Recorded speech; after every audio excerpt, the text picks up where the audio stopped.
Hello, everybody. Welcome to the White House, and give it up for the world champion Cleveland Cavaliers. That's right, I said world champion and Cleveland in the same sentence. That's what we're talking about when we talk about hope and change. We've got a lot of big Cavs fans here in the house, including Ohio's Governor John Kasich and his daughters Emma and Reese. We got some outstanding members of Congress that are here, and obviously we want to recognize Cavs owner Dan Gilbert, who put so much of himself into trying to make sure this thing worked. One of the great general managers of the game, David Griffin. And the pride and joy of Mexico, Missouri, Coach Tyronn Lue.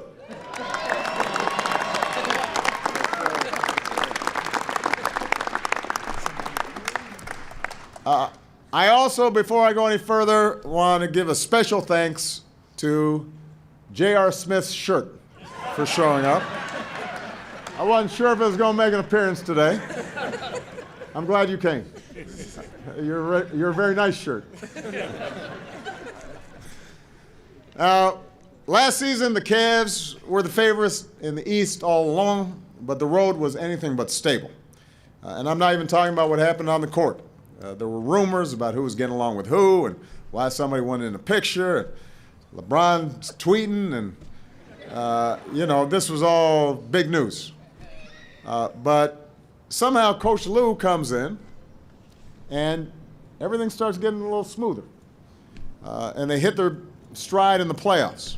Yeah, everybody can sit down. I'll be here for a while. They start winning. They start winning their first 10 games in the playoffs, setting record after record for three-point shooting. But obviously, what this all comes down to is a team that for the first time in NBA history comes back from being down 3-1 in the finals. The first team in history to dig themselves out of a hole like that. And I should add that by knocking off the Warriors, they cemented the 1996 Bulls as the greatest team of all time. So your president thanks you for that. Now, I know. That's funny, isn't it? Yes, it is. See, everybody's happy when their team wins.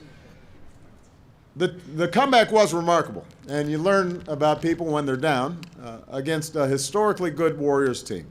Cavs won games 5 and 6 by double digits. You had both LeBron James and Kyrie Irving becoming the first duo ever to score 40 points apiece in a finals game.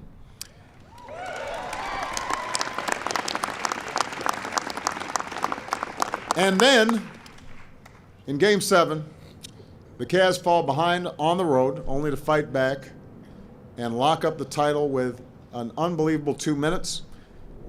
There was the block, what LeBron has said was the defining play of his career. The shot by Kyrie, putting the Cavs up 5. The stop by Kevin Love.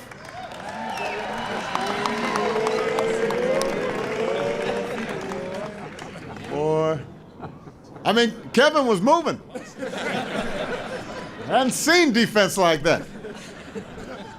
But it wasn't just those outstanding players, not then and not throughout the year, because this was always a team effort. JR always seemed to hit those shots, no, don't shoot that, and then it goes in, and man, that was a great shot. You got Tristan Thompson, who has as great of a motor as anybody, and put in extra work to teach himself how to shoot free throws with the wrong hand. I should have tried that with some bill signings around here. You got Channing Frye, who came in right over the trading deadline and changed the tone of the locker room and his sharp shooting. Richard Jefferson, Dante Jones, providing leadership and giving inspiration to all of us old people that, you can still do something at that age. Iman Shumpert, playing not only great defense and scoring, but also delivered his wife's baby in the bathtub, using a pair of headphones to tie off the umbilical cord. Now that's something right there. That was an all-star move. Got the MacGyver flat top, which we miss. And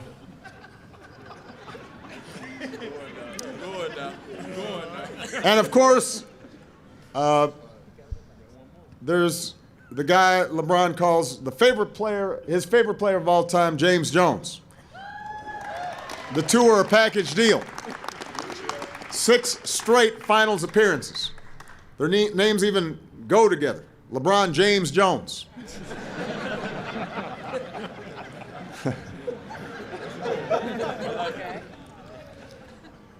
But the truth is, LeBron wouldn't be LeBron without his teammates.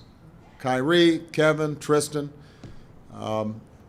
Michelle's brother, who was an excellent basketball player, always says that you can learn a lot about somebody's character by the way they play basketball. And when you see LeBron James, it is not just his power and his speed and his vertical. It is his unselfishness. It is his work ethic. It is his insistence on always making the right play. It is his determination, all of which makes him one of the great players of all time. And you saw it in those last 3 games. Put up some of the most staggering statistics in finals history. He did it the year before, despite injuries, dragging his team along to make a very competitive series. You saw it when this kid from Akron broke down and fell to his knees when he realized that he had finally fulfilled a promise that he had made all those years ago and delivered that championship back to Northeast Ohio. So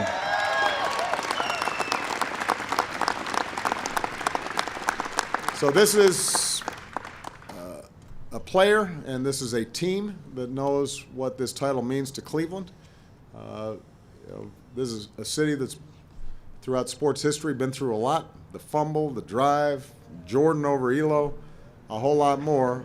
But through it all, Cleveland was always believe land, and that's why the Cavs have always given back to their fans and the community that's been so loyal to them.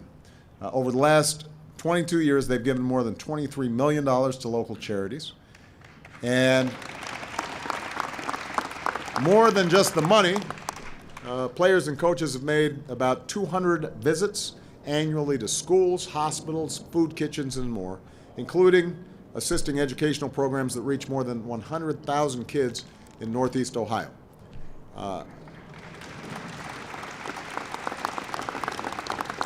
And these Cavs exemplify a growing generation of athletes that are using their platforms to speak out.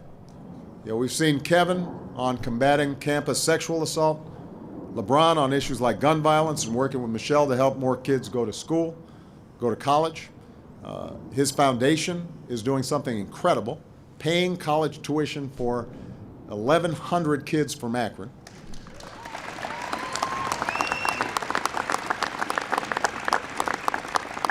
I should mention that as we were walking out, Dan Gilbert has been unbelievable in the work he's been doing in Detroit, his hometown, and giving back. And finally, earlier today, the Cavs met with Attorney General Loretta Lynch and my senior advisor, Valerie Jarrett, to discuss steps they're taking to help build understanding between law enforcement and the Cleveland community, part of a league-wide effort to build stronger communities all across the country. including holding open conversations so we can begin to bridge divides and diffuse tensions and see each other as one American family. It's really important work. It's just one of a number of recent efforts. We've been proud to partner with the NBA during my time as president, from the league's support of My Brother's Keeper initiative to the mentoring initiatives to Michelle's Let's Move and Joining Forces efforts. The NBA has been a model for positive change, and the fact that it's not just a responsibility of government, it takes all of us, businesses, nonprofits, athletes, role models, working together to achieve the progress that we seek. So I know that Cleveland could not be happier and prouder of having this trophy, but this was already a championship group of guys even before last year, and you should be very proud of them. Give it up for the world champs one last time.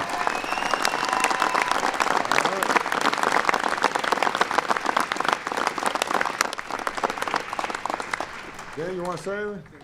Okay. You guys got anything to say?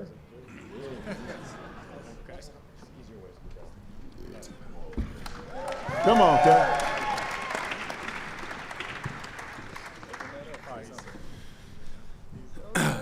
No, I'm not. So, from the 2016 World Champion Cleveland Cavaliers, we wanted to present this 16 This is Obama outside. jersey. I like this. Come on, guys. You got anything else? Now, the only thing is, though, these sleeves get tight. Can I tear these out? Can I rip them? You can rip Ron rips it. Yeah, I'll show you exactly how to do it. I'm joking. All right. Well, why don't we strike the podium here so we get a better picture? Team, come on up. See, I got a good team, too.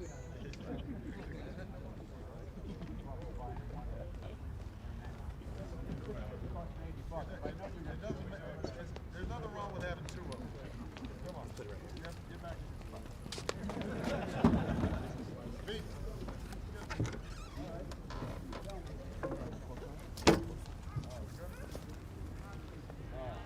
Am I blocking anybody? Can you see everybody? All right.